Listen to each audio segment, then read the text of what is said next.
Boom! So good evening, you beautiful people. How are you doing? It's Monday night. It is 4 minutes past 9. If you're here live watching on Facebook or you're watching on Twitter, a massive shout out to you.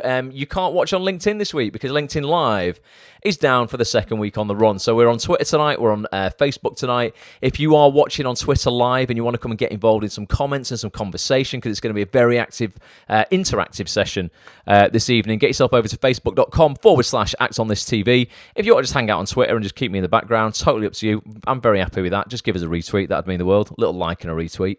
And if you're watching on the replay or you're listening on the Acts on This TV audio experience, huge shout out to you. Thank you for doing that, for spending that time with me. Let me know where you are watching or listening from.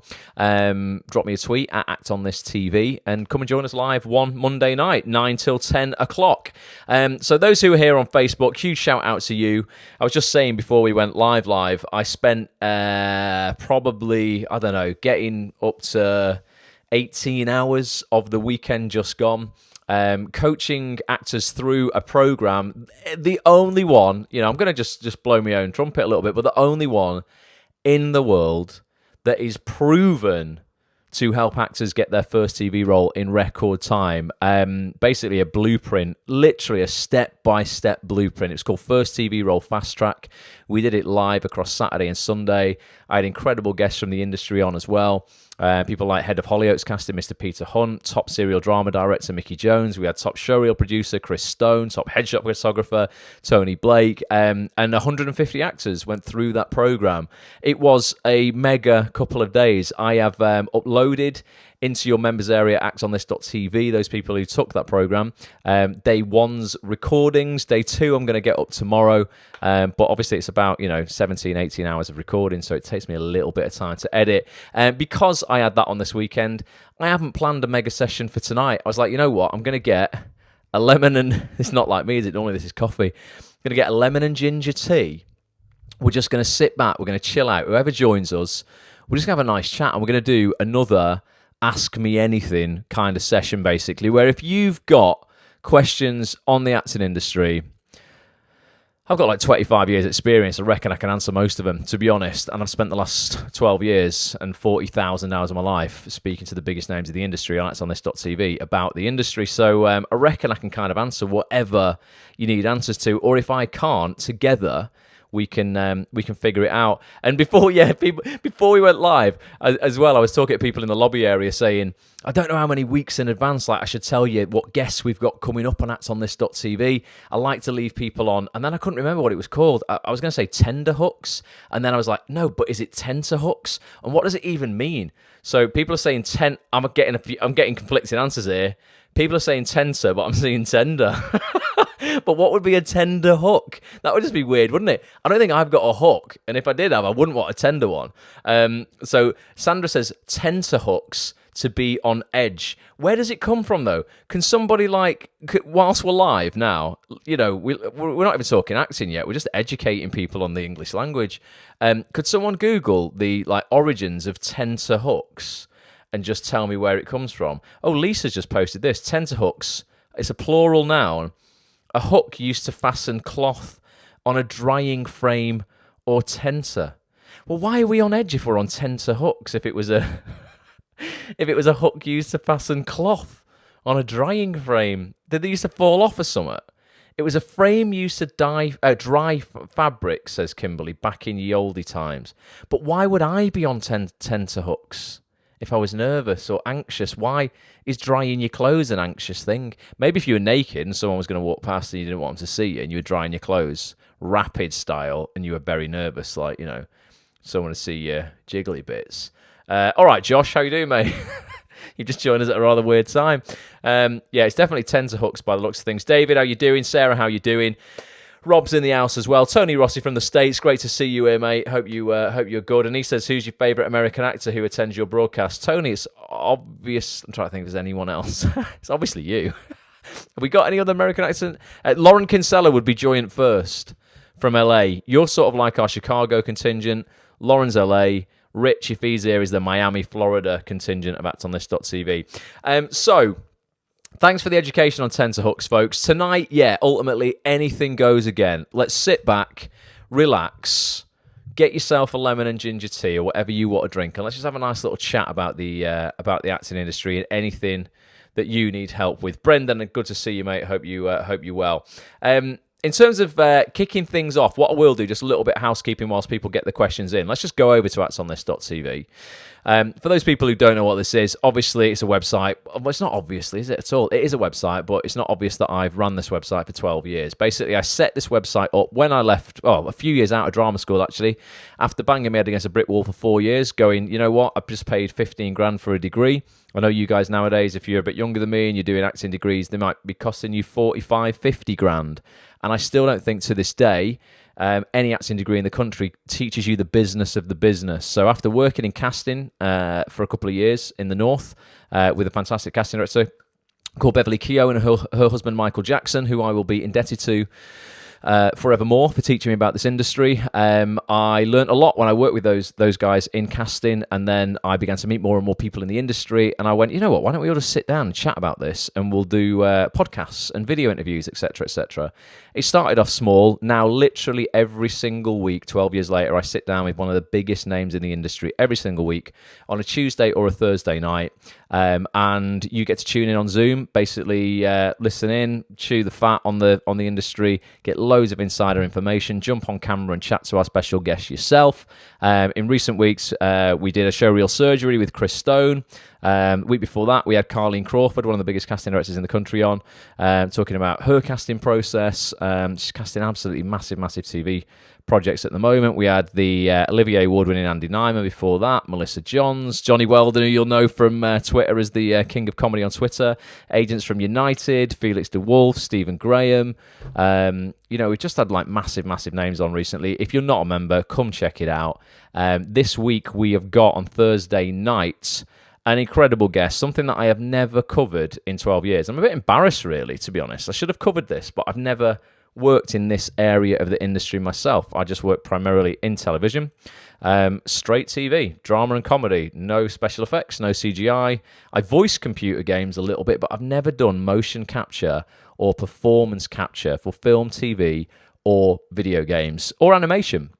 And we have got casting director Jessica Jeffries joining us Thursday night, the 13th. No, not the 13th. The 19th. Thursday, the 19th of August, 7:30 p.m.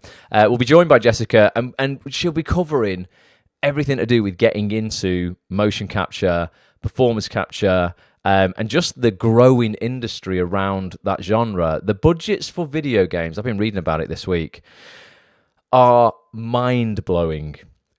Some of them are bigger. We're talking, $90, $100 million. Some are bigger than some of the biggest films that are out there. So the industry is very buoyant. There's a lot of work for actors who are skilled in this area, and I know absolutely nothing about it. So Jessica's going to be explaining exactly how you get started in performance capture. We'll be looking at what makes for an incredible performance capture artist, how to infiltrate the biggest studios in the UK, and obviously if you're a member of Acts on this, you've got to be to join this session. You'll get to jump on camera and ask Jessica your own questions as well. Next week we've got Mr. David Crowley, Hollyoaks director. He was also the on-set acting coach at Hollyoaks, who would take actors who were going to go for regular roles. They were down to like the last couple for their screen test, the last couple of actors to do a screen test at Hollyoaks. David would take them through that screen test, giving them the best chance of, booking the job. He now directs Hollyoaks, but he's just got a great knowledge of both sides of the camera, being in front of it, coaching actors, as well as being behind it, directing actors. So that's going to be the following Tuesday. The following week after that, I won't spoil the surprise yet, but we've got an incredible agent on. And then the week after that, don't want to spoil the surprise yet either, but if you're a fan of Ricky Gervais's Afterlife, we've got one of the lead characters from Afterlife joining us a week after that, who I just absolutely love his work. I've given it away, it's a he.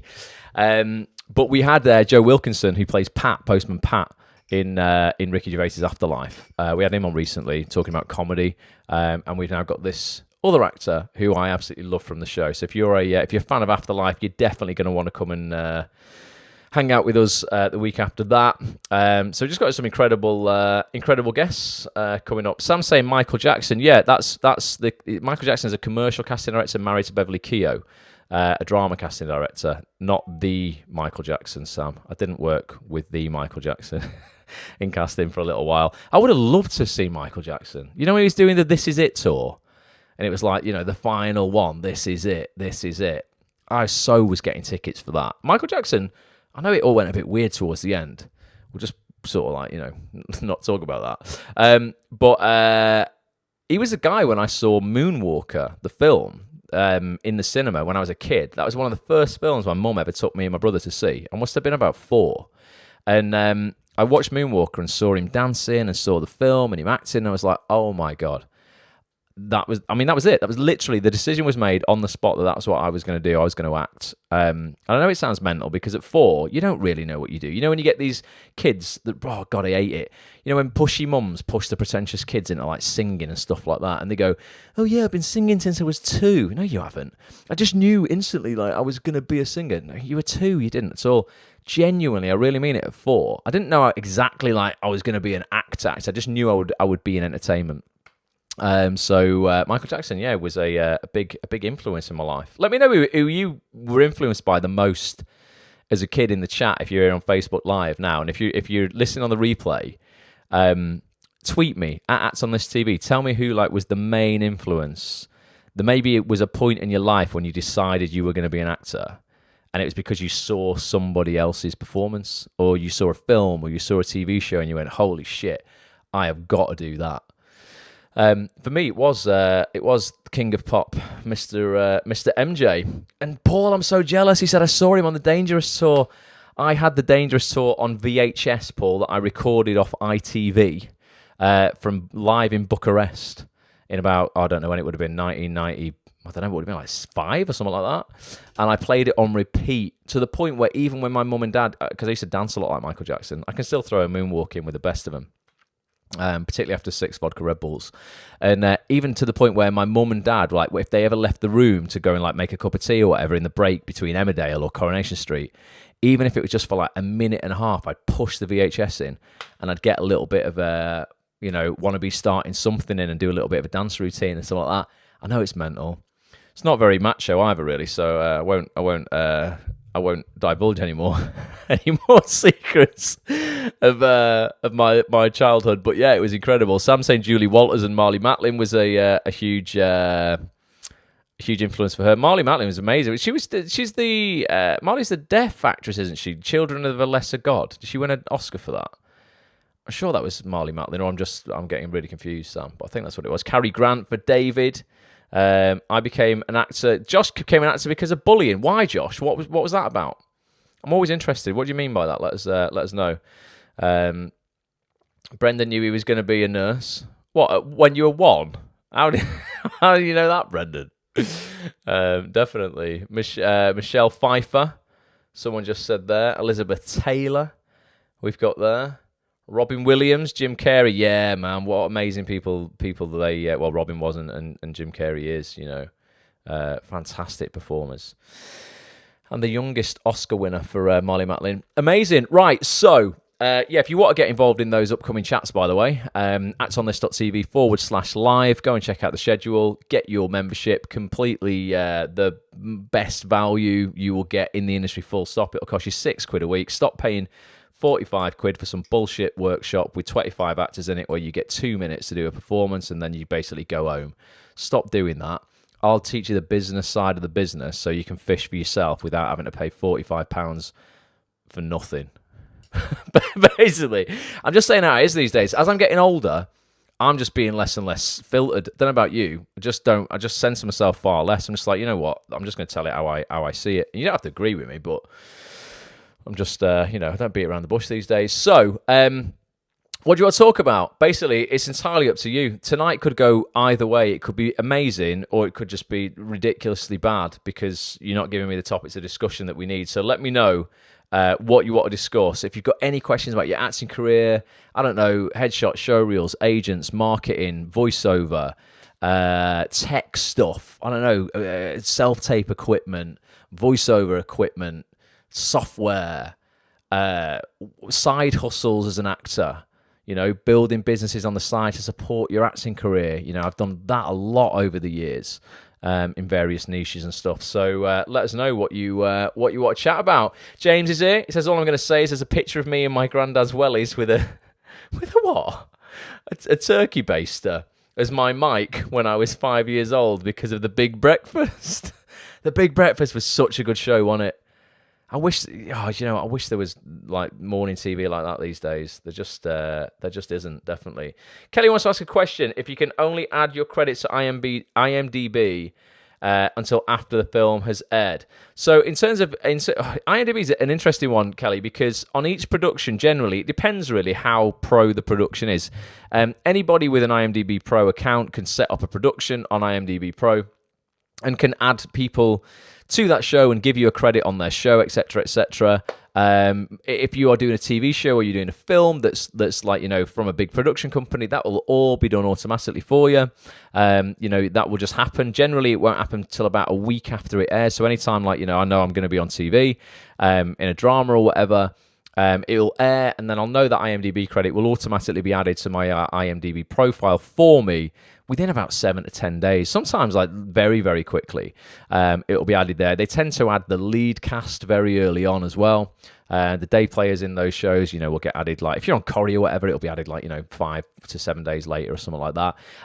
In terms of adding your own stuff, so what I do is if you've got an IMDb Pro account, and you've got your own CV on there, the second you film that thing, get it on there. If you've been cast in it, you've got a named character. We're not talking any sort of background work or anything like that. Sometimes people want to fudge that and just pretend they had a role when they didn't, and they'll just they might have been an extra as a person in a restaurant or something like that, and they just put it on their Spotlight CV or try and get it on IMDb as a diner or something like that. It's like, no, unless you're speaking in it, don't lie about any of this stuff.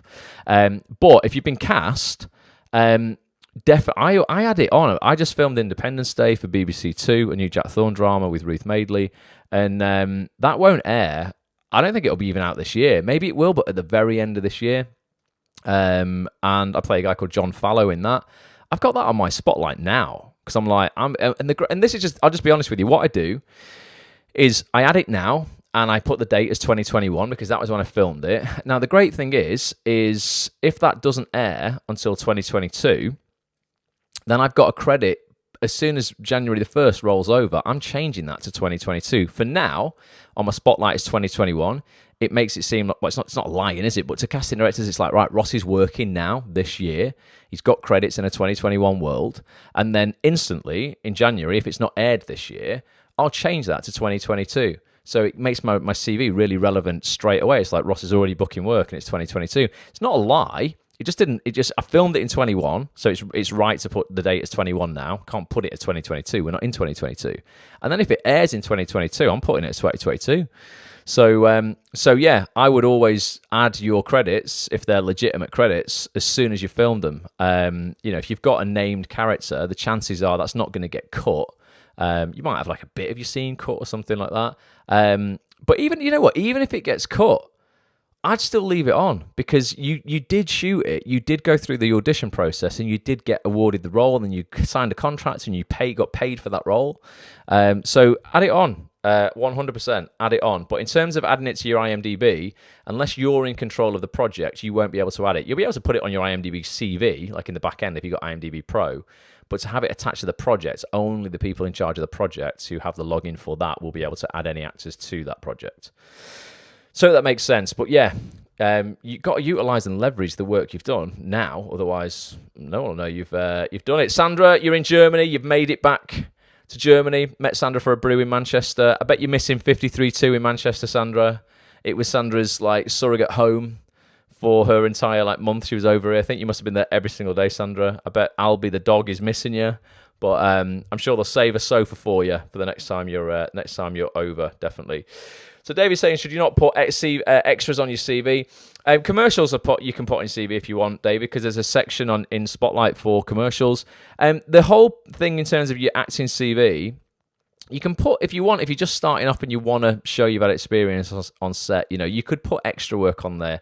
If you weren't on Spotlight, I wouldn't put it on Spotlight, because you generally speaking, you're going to be looking at actual cast roles you auditioned for, where you had a speaking part, and stuff like that. If if you're not at the point where you're on Spotlight, or you want to add stuff like extra work to your Mandy CV or whatever, just be honest. You just write whatever it is, and then in brackets extra, or the extra is not a term people use nowadays. They just say background artist. It's a nicer term. Extra makes it sound like less than a little bit, doesn't it? You're just an extra. You're not. You're a real, background artists play a really freaking important part of this industry.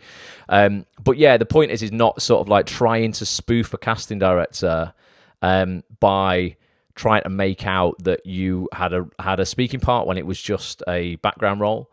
And I shouldn't even say just, like I say, I shouldn't say just a background role. You've just got to be honest so that people know where you are at in your career. There's nothing wrong with background work whatsoever. I'd suggest anyone new to the industry does a bit of it, because it's well paid and you have a really wonderful time. And you can also, if you're clever about it, you can meet so many people on set. You can observe stuff. You can get an education doing background work that you can't get anywhere else. You can't get it at a drama school or from a book. Or anything like that. You really to be around a TV set. It's fascinating. When I first started out doing background work, I was about 15, and a lot of the time they'd ship us all back to the bus. You get like a lunch bus that you all go and have your dinner on, and they generally have a bus just for the background artists, and that's what you have to go and sit on until you're ready. And it can be really, really boring. But I'd always make friends with the runners, or I speak to the first or the second AD, the third AD at lunch or something like that, and I just always say, listen, if I'm really, really quiet and I just get out of the way, can I just stay, because he'll say, oh, if you want to go and relax on the bus, I'm like, can I just stay in the corner, well out of everybody's way, and can I just watch? And I'd watch some brilliant performances from people and just sort of get to understand the lingo and, what stuff meant and what hitting marks was and what focus lengths were, so that you were in focus if you had to walk and hit a mark, and, just all the language that you kind of hear. And the jobs that you just, you hear banded around, but you've no idea what they do. Watching lighting people at work is really fascinating. How they set a scene up with lights, and just your camera work and laying track. And I just love technology. I'm a proper geek. So I think background work's a fantastic thing to do, David. But yeah, it's just about not embellishing the truth and just making it out to be a role that you auditioned for when it was background work. But we all start there. I don't think there's many people who just jump straight into, cast roles and stuff without actually, going and having a little bit of experience, experience on set. Definitely. David said, I've been on 2 feature films as a choreographed ballroom dancer. Where does that come in on your CV, Ross? If did you speak, David? That's the only thing.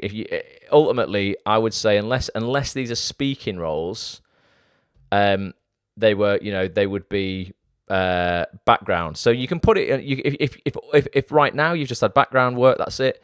Put it on your CV because it's showing that you're working, but just make sure that you make it clear that it is background work. That's all. Nothing wrong with that. And there's slightly different levels of background work as well. There's walk on 1, what they call walk on 1. There's walk on 2, and there's walk on 3. Walk on 1 is just basically you might be in the crowd. Walk on 2 is where you are non-speaking, but you have you're featured. Maybe someone might refer to you. They might go, "Oh, look at that dancer there," and you're the ballroom dancer, and the camera focuses on you for a second. And then there's walk on 3, where you will get some lines to speak. Now, when I last did that, and we're going back into the Victorian era because I'm quite old now, the limit on that was 13 words. Now, I don't know if that's changed, but literally they could go, right, we're going to give you a line here. And they had to count out how many words it was, because back then anything over 13 words they would have to pay you more money for, or it had to be classed as like a cast role. They could get away with it being walk on 3 if it was less than that. I remember doing that on Hollyoaks for the first time, where a girl bumped into me and I dropped my burger. And I remember it was literally me and the first AD working out the words, and I still remember it to this day. It was whoa, whoa, whoa, 3 words. Whoa, whoa, whoa, what are you doing? You'll have to pay. Yeah. Whoa, whoa, whoa. What are you doing? You'll have to pay for that. 13 words. Boom.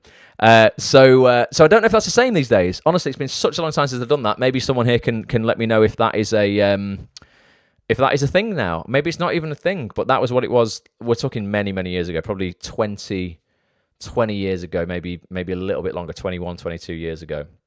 Definitely. And Helen says, and there's Walk On By. Cracking Dionne Warwick song there, Helen, I think, if I remember correctly. James says, please, could you tell us about side hustles? Yeah, one thing that I absolutely love is actors creating side hustles.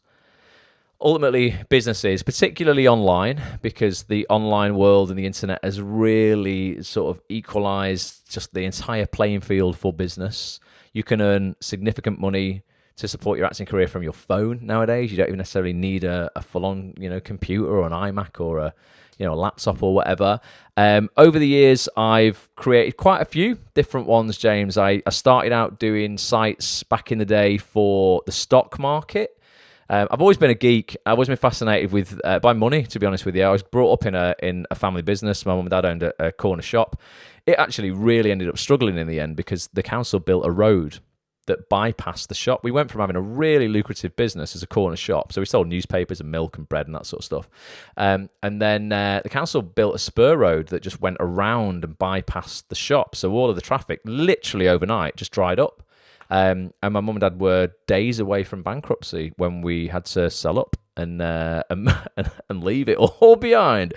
But being in a business environment as a kid, really I just loved it. I just absolutely loved transactions and supplying people with just giving them what they want. And I just love I just love business. So I started out like in the 2008 financial crisis, looking at the stock market, because I don't know if you remember, anyone who was sort of around and can remember that 2008 crash, like banking shares, like the Royal Bank of Scotland shares fell from over £5 a share to 12 pence. And I was like, wait a minute, there's definitely there's that's a heavy discount. There's got to be a way to make money here. And back in the day, at that point, I was earning £5.75 an hour in the computer game shop. So I would take some of my wages. I was earning so little, but I'd start buying these shares for 12p. And then I got into sort of like a bit more of the alternative investment market where there were smaller companies on there. And, you'd make a little, you'd invest in like BP because it was a proper, sort of like solid stock. And then I'd take a gamble on some more of the smaller companies, and some you'd win, some you'd lose. But I set up a website. There was a membership site, basically, James. No wonder I run a membership site for actors now that was for stock investors who wanted to learn a little bit about the stock market, and we could all kind of share tips and research businesses and companies together. And I set that up, and I think membership to that website, when I think back, was like £2.50 a month or something like that. And I had about 100 members. So I was going, wow, well, there's 250 quid a month there. I can take like a day a week off. And that's a day a week that I can free up for my acting career. So I had that. Then eventually I just saved up some money from my job at Game. And I had about 3 months' wages saved up. And that was when I just took the leap of faith and I started getting into voiceover. Voiceover as an actor, if you're a good actor, you've got a lot of skills that will transfer to voiceover. There's still a lot more you have to learn. Don't think for a second that, you can just walk into a voiceover studio and you'll get work the next day. Oh, James, let us know how your voice reel went, by the way. I saw you at the voiceover gallery. My agent's doing a voice reel. Let us know how that was. And then I set a site up in conjunction with my voiceover agent to run voiceover workshops. So I did that. I then set up a clothing line with a friend of mine in 2000. And when would that have been, 14, 15? Acts on This, obviously, for the last 12 years has been a business that for the first 8 years lost me money, if I'm honest with you, but now is profitable, which is cool. So I've got quite a lot of experience setting up side hustles, and I just think every actor generally has skills outside of the acting industry that they are not only good at, but they enjoy, and other people would pay them to learn that thing. That might be that you play a guitar. I don't know. Maybe you're an incredible, baker or something like that. Someone wants to learn how to bake cakes. Maybe you, crochet, knit. I don't know. Maybe you're a fitness buff and you could create a small course on nutrition or health and fitness, etc. Brendan, you could set up a course on just being a nurse in the NHS and looking after yourself. For other nurses, self-care for nurses, Brendan, you've got a lot of experience in that. I don't know what it is, but I think, everybody has, just in life, I always just meet people, I'm like, acting is not their only focus. I think most actors that I meet who literally acting is their life are the most boring people I know. When you look at some of the most successful singers and actors and I don't know, just people in the creative industries, they're all very good entrepreneurs. You know, they have side hustles, they have other companies. You know, they have, look at The Rock with his tequila brand and stuff like that. And who's the other guy who is it Ryan Reynolds? Does Ryan Reynolds have an alcohol? Does he have a whiskey or something like that? I can't remember what it is, but you know, these are huge businesses that these guys have. So there's almost like 3 circles to think about when you're thinking of setting up a side hustle. 1, what are you good at? 2, genuinely, what do you enjoy that you're good at? You got to be good at it. You got to enjoy it. And what out of those things that you're good at and you enjoy, what do you think other people would pay? You know, what are the things that other people would pay you to teach them? And don't think you have to be an absolute expert at stuff to begin to set up one of these side hustles. You only need to be 1 step ahead of the people that you are teaching to be an expert. I tried to teach myself the piano many years ago, and I even bought a weighted keyboard. I thought I was the dog's bollocks. I went, right, I'm going to go and I'm going to do this properly. I got like, who are those people who One Republic, that band who did that, what's that song they did? A proper famous song, One Republic. 10 feet off the ground. I can't remember what it is, but I remember getting like the tutorial of how you play that on your keyboard on my computer there. I could do basic chords and stuff, but the second I got to melodies on top of chords, I just fell apart. My hands wanted to do the same thing. It's almost like they couldn't do separate things or anything like that. And then if you had to throw in singing into the mix as well, that's like doing 3 separate things. I don't know how anyone does that. Hats off to anyone here who can. So if you could do that, you might not be Elton John, but you'd be an expert to me. I'd pay you. I'd absolutely pay you for that knowledge to go, right, can you teach me how to play the piano? Like, because I don't know, there's got to be like an actual way to do it. I'm just faffing around here. Bit like that program that I put together, First TV or Fast Track. I absolutely know how you book TV work. You know, I literally for the last 12 years have rinsed and repeated a formula, and I've booked over 30 jobs on TV. That's not fluke. You don't do it 30 times and it's a fluke, you know, once or twice maybe.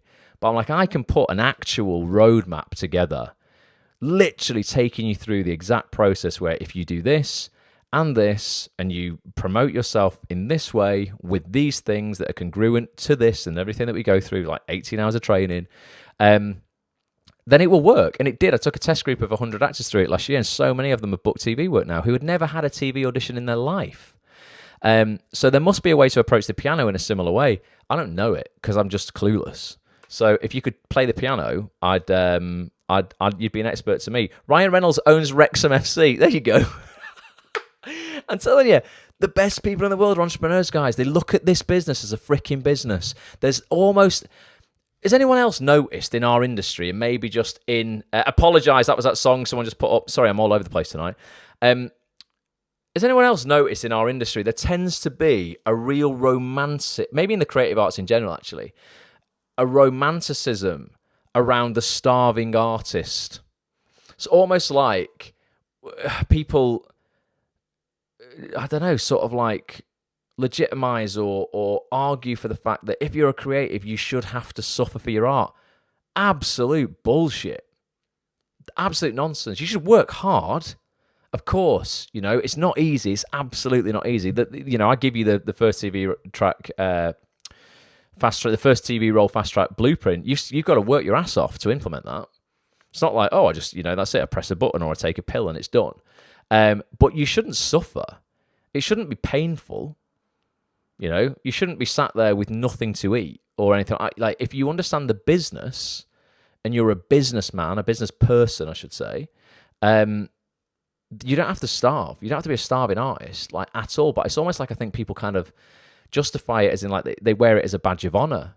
And it doesn't have to be that way. Like, when you get your head around the business and business in general, because when you think about life, I believe anyway, I don't know if you agree with me, that you are either, at any one point, you are either selling or you are being sold. And I mean that, like, not in a sleazy way. Even now, right, you know, like, I'm not selling you anything. This broadcast is completely free. Obviously, I'm mentioning acts on this, which is £6 a week. It's still dirt cheap, and stuff like that. But I am selling you guys the idea that you can be more, you can do more, you are more in control of your career or your life than you think you are. I like to try and sell that and sell the positivity. And equally, when people will have a chat with me, they might tell me their experiences of life and they'll be selling me something. So thus I'm being sold that at that point. Doesn't mean I'm necessarily giving them money. But in life, we are either selling or being sold. And if you can get good at selling in the art of persuasion and offering value to people, like, your life will change very, very quickly. When you look at it as like, oh no, like everyone's out to get me and, I have to suffer for my art. It's just nonsense. Mark says, yeah, I don't get that at all. I'd love the struggle to end. I'd love the struggle to end at some point. What struggle are you having, Mark?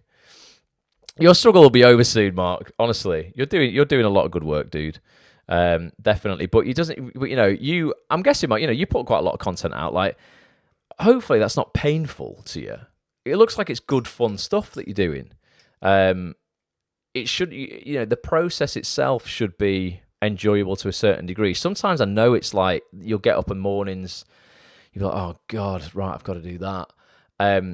Not every single day is going to be a laugh a minute, but it shouldn't be miserable. You shouldn't be depressed putting out videos online if that's what it is that you want to do. And if you are, stop doing that. Like, people, don't do something that's, really not making you happy.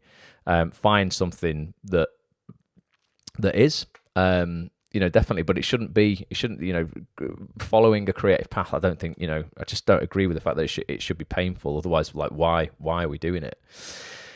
Ethan said, I got the high performance planner today after you mentioned it on the course at the weekend. Looks bloody brilliant. I use it every single day, Ethan. For those who don't know what it is, I should get paid to promote this. I'm doing some selling here. And it's not even my product. I'm going to sell you guys this. But I don't mind, because the guy who made it has impacted my life in a really positive way. There's a high-performance coach that I've worked with for, years and years and years, a guy called Brendan Burchard. In my eyes, there's a lot of bullshit sold in the personal development world. There's a lot. Do you know what I think needs to happen in the personal development world? And what I try and do with Acts on this as well is I hate the way everyone pretends they're perfect and their life is perfect, and it's like, I get up at 4:00 in the morning and drink 6 green juices, and then I go and work out, and I've got such a loving wife, and my kids are all beautiful and amazing, and I don't need an alarm clock to wake me up. My passion gets me up. Fuck off. Life does not work like that all the time. Some days you'll have that like that. You'll jump out of bed and you'll want to kiss the world. Some days that you won't. So I like the personal development coaches who are really transparent and vulnerable and go, yeah, you know what? Like, I know all these strategies, I've got it down, but I'm a human being as well, and sometimes I'm fallible. 80% of the time, I'm on it. It's all good. But 20% of the time, my world's falling apart, because that's just the human condition. And Brendan is very much like that. He's honest. I feel anyway. I don't know him, but I get those vibes from following him for years and taking in his content that he is. He's one of the most genuine people in personal development. I think Lewis Howes is also very, very good for those people who. What a good podcast recommendation, The School of Greatness. And Brendan came out with these a couple of years ago. They come in all kinds of different colours, called the High Performance Planner. And within it, every day, literally, you won't be able to see it on camera, will you, that well, is a structure for planning out your day. And you just fill it in. I fill it in the night before. So when I finish this, I'll get the replay up of this broadcast probably about 11 o'clock, something like that. And then just quickly, for 15 minutes before I go to bed, I'll be in bed for 11:30. I fill in some of the things here. So it says, like, top 3 goals and priorities, tasks that absolutely must be done today. And then there's some stuff here. I don't always fill this in, but there's things like people I need to lead or connect with today. So it might be like, right, you know what? I've been meaning to reach out to that casting director or that director for the last 3 weeks. I've been telling myself that I'm going to do it, and I've never done it. I'm going to write it down, and when it gets written down, it gets done. Because I also have highlighters, and I'll highlight in yellow what I actually did get done that day, and anything I didn't get done that day, I highlight in orange, and I write down for the day, the next day. So I had a few things on here on my thing today, on my list today, that tasks that absolutely must be done today. We're currently up to Monday Night Live, which I'm doing now, plus replay/podcast. So I'm going to upload the replay of this to YouTube, and I'm going to turn it into a podcast for the audio experience people. And then the last thing I've got to do there for the day is Twitter. I know I'm really behind on replies to Twitter. So when I get into bed, it's a bit naughty, really. You shouldn't use your phone in bed if you want to get to sleep quickly. I'm going to reply to a lot of the tweets that I've had over the weekend that I didn't reply to because I was doing the fast track program. So that'll be my last thing for today. But I will have written out already the 3 things I need to get done tomorrow. And it just means that when you get up in the morning, I sit at my desk, I'm not spending 30 minutes, Ethan, trying to think about what I need to do that day. Like, I already know what it is I've got to get done. And as long as I do those 3 things, the 3 things that must get done, there might be more than that on my, on my to-do list, but the 3 things that must get done, as long as they get done, I know I've had a pretty productive day. If I just get those 3 things done, it's all right. We're moving forward. And then there's like monthly reviews in there, and there's weekly reviews and all kinds of stuff. And there's sections where it's like, what do I need to work on? Who do I need to show up for today? Some quite inspiring things as well, just to sort of get you out of a funk. You can buy them in packs. I think I buy them like a yearly pack at a time, where you just, you get 12 of these. Or do you have to use it? I think it's a monthly, or maybe you get 2 months in one, and then it's 6 of them. I can't remember exactly, Ethan, but they're decent, man. They're really, really decent. So yeah, side hustles. Just to wrap up on that. Ultimately, side hustles. Yeah, think about the things that you are good at, that you like doing, that you'd enjoy teaching other people, and the things you think that somebody ultimately would pay you, to teach them. And that would be, if you ask yourself, like, a year ago, would I pay to know what I now know about X? If the answer is yes, there'll be at least 1,000 other people out there who will. You only need, God, a following of 1,000 people would change your life, James. It's all you need, literally, to have a sustainable, a sustainable side hustle. Definitely, but start with 100, man. 100 would be game changing. But if anybody wants to know about tools to set up things online and businesses and that sort of stuff, let me know anytime. I've done it so many times now. I can save you all of the mistakes that I made and save you building stuff on, building websites on platforms that were just are just not good for growth. And I've had to rebuild apps on this probably 4 times in 12 years. It's a nightmare every time you've got to do it. Hopefully now I'm on a platform that will just grow and grow with me. I'll never have to do that again, but sort of outgrowing a platform that you built something on because you're trying to cut corners and save money. And then you go, oh my God, I've got all these people and these payment profiles and I need to transfer over. It's awful. So if you need any help with software, I'll help you just do it right from the start. Basically, Nick says, do you still use Buffer to schedule your social media posts? But yeah, I only use Buffer. So buffer.com is a service that allows you to schedule content online, that it will post things for you. So what I do, because we create so much content for Acts on this, and I create little pieces of micro content that are 2-minute clips from the main sessions we hold with the casting directors, etc., every week on the site. We create a lot of micro content. So I've got a huge back catalogue, Nick, of hundreds of clips.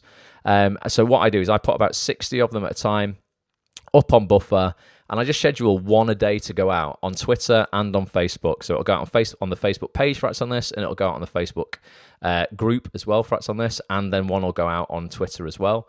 So I use it for that. I never schedule my own social media posts in terms of my own thoughts or things that are more personal.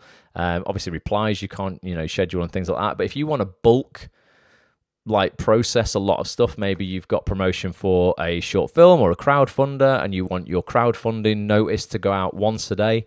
Each day you want it on a Monday at 10 o'clock, and then you're going to you want it to post again at Tuesday lunchtime, Wednesday evening. You can schedule that all up in Buffer. You might spend half an hour sitting there, a bit boring, but then it's doing it when you're asleep. If you are asleep at 12 o'clock lunchtime, it can be working when you are not, basically. So yeah, I do recommend it. It is decent, but only if you have quite a lot of content to schedule up, or something that you're promoting.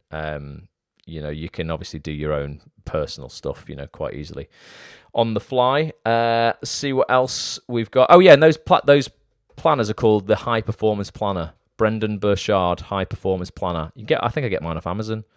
Get them in packs. High Performance Planner. I'm just all over, aren't I? I keep forgetting what train of thought I'm on tonight. Let's have a look. 6 in a year they are, Ethan says. So yeah, it'll be 2 months in each book. Definitely. Emily's got an alternative to Buffer there called Publer. She says she recommends that as well. Yeah, Publer is an alternative you can check out.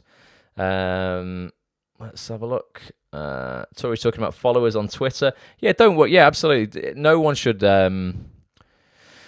worry about follow accounts and stuff like that when you're first starting out on social media. It's something that really gets people down. They look at other influencers. I don't even really like that word, but they look at other people with large following counts and they expect to be able to match that like instantly, or they put a video out and it's like, oh god, I'm only getting 30 views on my video.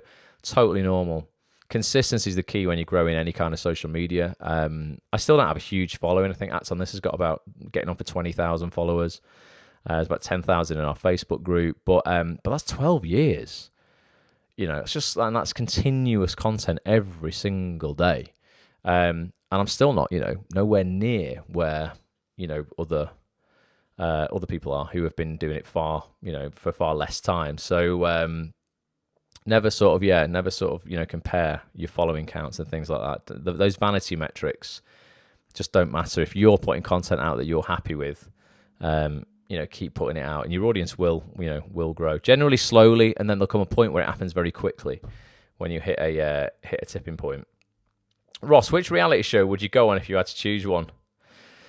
Do you know what? The only one I'd want to go on, because I just think it would push me, at least getting into it would push me way beyond what I'm comfortable with, would be I'm a Celebrity, Get Me Out of Here. Because you got to like dive out of a plane to get in there. And I think to a certain degree as well, I like the camaraderie and the teamwork, and I'd like lying there. One thing that I think people miss out on I'm a Celebrity, unless it's just the way that it's edited, is occasionally you'll get some really good celebrities in there who have achieved a lot. And you know what I'm like, because I do podcasts with successful people. I love talking. And I'd love to almost just interview them, but not interview them, but just chat with people about their lives. And when there's not that much to do in there, bar chat and cook some food and, go and do a bush tucker trial, I think I think that'd be nice. I think that'd be good. Just to, I think you get to see who people really are like in that situation, because it's probably pretty stressful and a bit smelly and dirty, and you've really got to pull together to kind of get through it. So, and I like Ant and Dec as well. So I need to become far more well known to be able to go on that for quite a while, Emily. Probably, probably got another 20 years before I'll ever get a chance to do anything like that. Fingers crossed. Brendan said he set himself up as a limited company, selling my nursing skills privately. Oh, wow, okay. Now I only have to work 2 nights a week and have 5 days free to invest in my acting career. What a result that is, Brendan. That's what I mean, man. Everybody's got a side hustle. That's very unique, though, mate. I was only joking before, and I was like, yeah, you could set up something for your nursing, and you've done it. And it's clearly working to have 5 days a week off. Brendan is charging some serious wonga for his nursing services there. But yeah, what a brilliant idea. Well done, man. Well done, definitely. When are we all meeting up live, says Paul? I'm hoping we'll get the first meet up in Manchester that I'm going to host for Act on This is going to be October. I had a word with Simon Naylor at Manchester 53.2, the theatre in Manchester, when I was there with Sandra, who's in Germany right now, last week, and he's well up for it. He's well up for hosting us. So yeah, October, I hope. By then, I'm really hoping cases will really be down. They're pretty, there's still 26,000 today in the UK, or 28,000. I want it less than that. I mentioned this on the last broadcast, but I am really, really, so careful around COVID. I still, it blows my mind when I see people being so nonchalant. I get really frustrated when I'm out in public and people aren't giving each other space. I still wear a mask everywhere.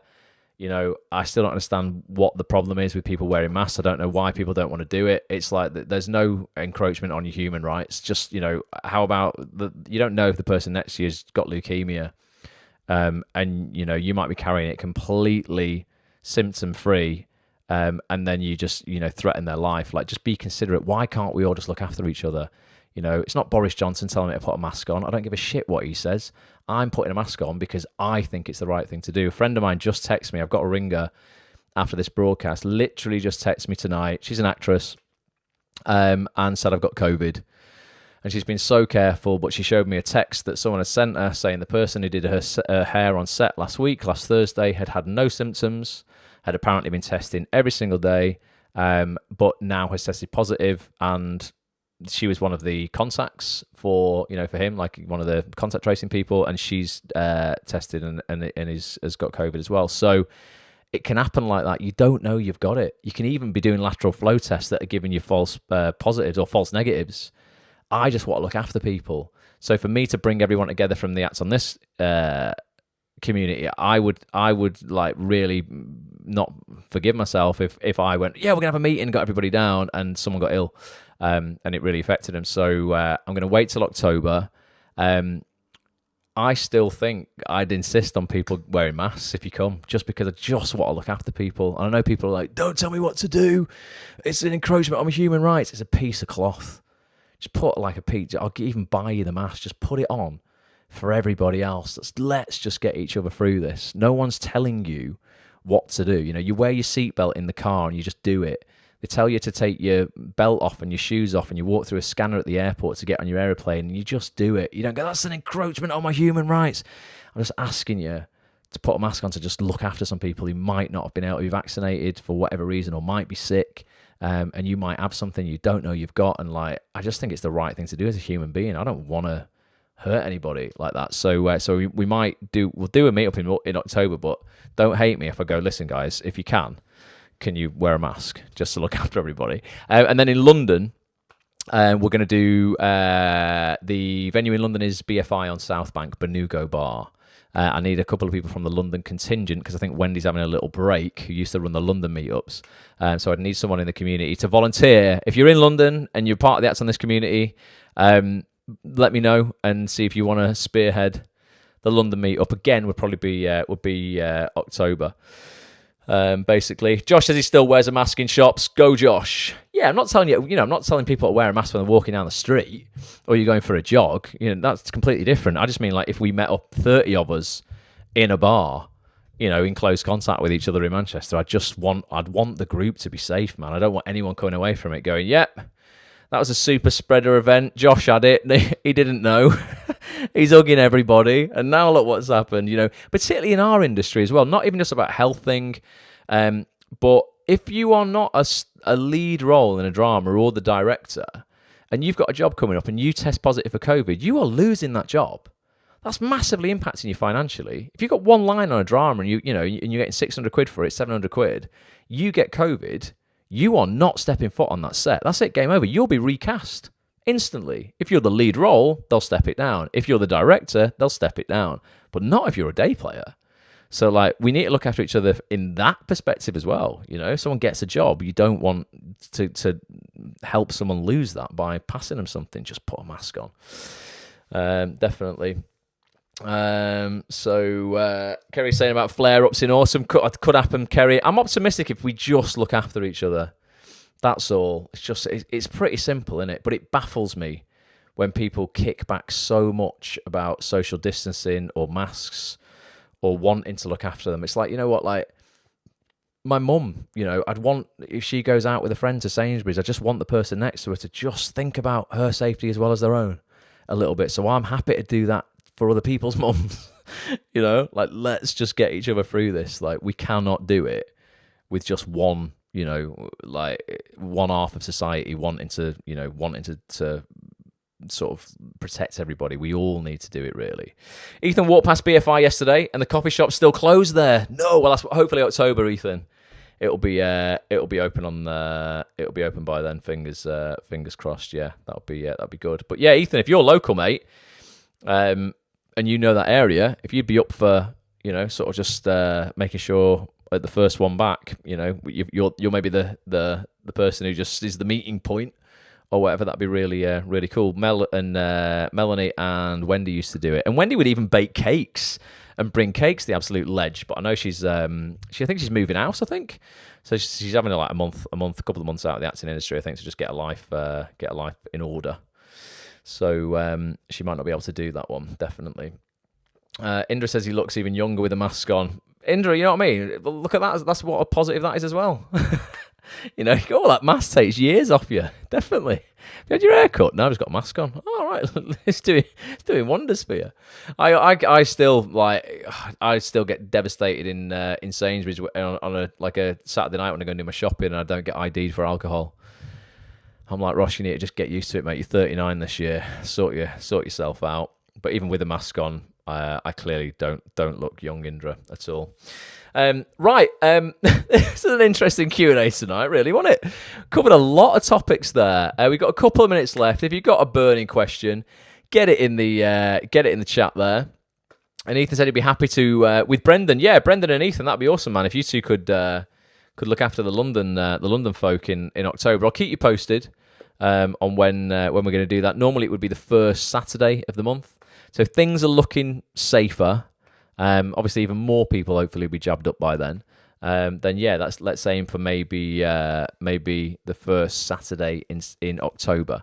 Will be cool. And Marek's offered to help there as well, which is great. And Brennan said masks are great for hiding cold sores. Yeah, mate, and spots. I've got a big spot. I think it's on the inside of my nose, but you can see how red it is there. You can see it on the outside. Get your mask on. Boom. That's hidden. That's away from view. Definitely. So yeah, once again, for those people who are just joining now, before we wrap up, this Thursday night, come and join us. If you've not got an Act on This membership, go to actonthis.tv, get one. As I record this, in 2 days, 21 hours and 30 minutes, 57 seconds, we'll be joined by casting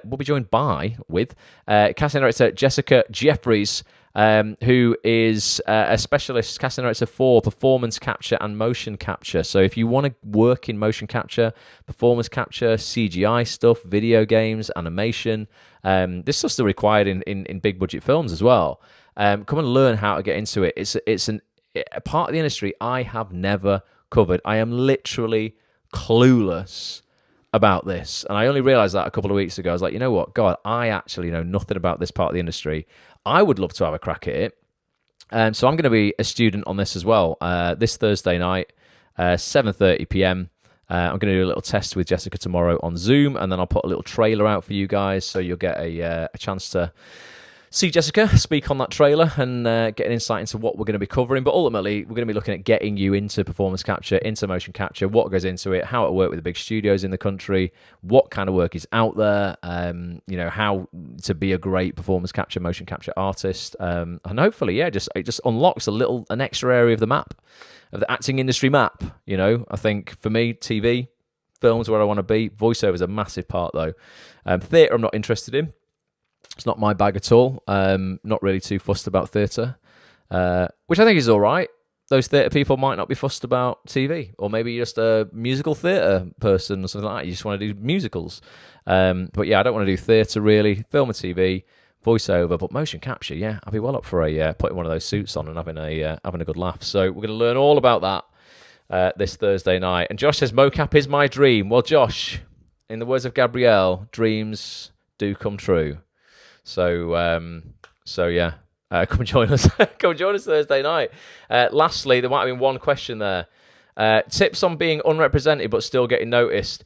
Emma, I don't know. Emma, you weren't on the first TV All Fast Track, were you? Or were you? I don't know. I don't know if you were. There was 150 actors on it this weekend. I wish you were. We went through all of this, but basically, I had Peter Hunt and Mickey Jones. So Peter Hunt's the head of Lime Pictures casting, so they cast Hollyoaks and like Netflix dramas like Zero Chill and Free Reign and stuff like that, really big stuff. And he was like, look, 2 people in the last week that I have got coming in for roles are not represented. It's ultimately, Emma, about really understanding who you are as an actor, figuring out your absolute definitive type. You will fit into a certain type in the industry right now for where you're at in your career. Okay, if you're just starting out, you're unrepresented, you've got no credits under your belt, you're not going to go and be a lead in Line of Duty, right? You're going to be playing the smaller roles, generally in serial drama. So it's figuring out those kind of roles that you would fit, then targeting those casting directors who cast those with relevant material. I've literally done an 18-hour training on it this weekend. But yeah, that's how you get noticed. It's absolutely how you get noticed. You can still land work without an agent. Obviously, it's so going to be a goal of yours to get an agent. We all need agents. It makes your life a lot easier. But yeah, really just being, proactive in your marketing like that. And then to get an agent, similar thing. You need to just show an agent what you have to offer their client list. And ultimately that would be by, showing them either self-tapes or short films you've been in or whatever, your ability. That's what it comes down to. It's like, you need to show them. You can't just send a picture and go, yeah, I'd like to, looking for representation. Well, show me you're really, really good, basically, and let me know what you have to offer that I don't currently have on my client list. And that's about targeting relevant agents as well, that are of your level right now. Again, you're not going to walk into United Agents or Independent Talent or something like that. They're probably going to be more of the entry-level agents, so it's doing your research on those. It's watching TV shows and seeing other actors who are playing that level of role that you'd be looking at right now, and then doing research on who those actors are and finding out which agents they're with. So much kind of goes into it, but it's looking at this industry as a business. Lots of people just don't do it. Honestly, that's why Acts on This exists. It's the business of the business. I'm not teaching anybody to act. I'm never going to teach anybody to act. It's not interested in doing that. What I focus on is going, right, you are a business. How do you market yourself as a business? Because hardly any actors look at themselves as that. It's almost like they're little flailing ducks just going, oh, I just want someone to pick me out of the water and put me in a show. No. That's never going to happen. No one's coming looking for you. There is this notion of being discovered. No one's looking for most of us. You have to make sure casting directors know you exist. And that's why all the features on actsonthis.tv, Emma, are so important. We bring casting directors and agents on every single week who give you, again, a blueprint of how to get on their radars. Just if you've not got a membership, get a membership, dive into the members area and watch the replays, and then come and join us live on the mastermind sessions every week with the guests. You'll get the business of the business training that absolutely nobody else is giving. I don't know anybody else who teaches that stuff. It's still so neglected, except us on Acts on This. Nice one. Delaney says she loved the talk about side hustles tonight. Been focusing on it for the past week. Delaney, keep us posted on what that is. Definitely. Gary says the training this weekend was really great. Gary, great to see you on it, man. I hope your mum's all right as well. I think you put on Facebook that she'd fallen over or something. Send her all our best wishes, mate. And I'll be with you guys Thursday night. So thank you, everybody, for joining me tonight. Really appreciate it. Those who are listening on the audio experience, means the world that you caught up on the replay. Those who are on Twitter or YouTube or Facebook on the replay, anything like that, thank you for joining us. Come and join us live at some point down the line. And I'll catch up with you guys soon. Because it was a Q&A, I've not even got any videos lined up tonight, so I'll just have to sort of play the opener again. But I'll catch up with you Thursday night, folks, 7:30 p.m. Until then, lots of love. Bye for now.